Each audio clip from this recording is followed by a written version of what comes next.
Imagine that reality may not be exactly what you think it is. Maybe the world around you, all the atoms you see, all the material world and yourself, maybe is part of something bigger, something different, something you don't necessarily experience every moment of your life. Maybe the vacuum or the space around it is not just empty, but full of energy, full of information, and actually the material world, the reality you call real, is actually part of this space. Today I'm going to talk to you about this. I'm going to talk to you about how space is actually not empty, and that it's full of energy, and that the energy in space is not trivial. There's a lot of it, and we can actually calculate how much energy there is in that space, and that reality might actually come out of it, that everything we see is actually emerging from that space.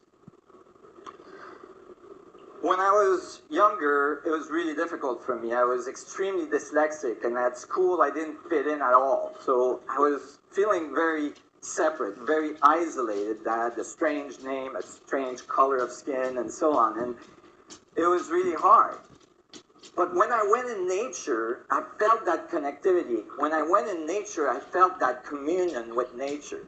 I felt like when I looked at nature that there was some kind of pattern that connected all the things together, like the branches of a tree, the root of a tree, the flowers, the petals, and all the different details that you can see on a flower. I felt like there must be some fundamental pattern at the root of creation that was present to produce all of this organization. And I was determined I was going to find it. Of itself. Just like when you put a carrot in front of a donkey.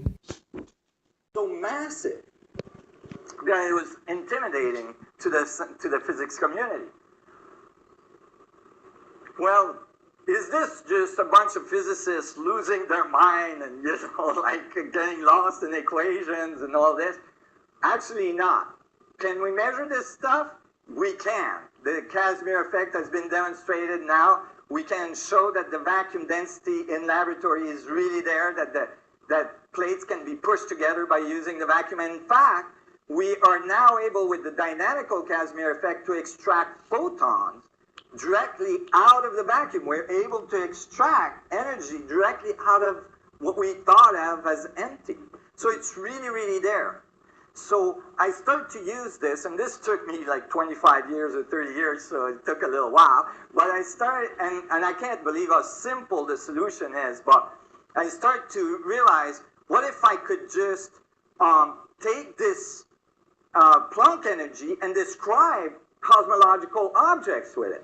So I took a black hole, Cygnus X1 is a well-known black hole, and I tiled the whole surface with Planck's. This is called a holographic principle in physics, and it's an accepted concept in current physics. But the difference is that I thought, what about the volume? What about how much information? Because you can think of the little Planck's as little bits of information. How much information is inside that volume?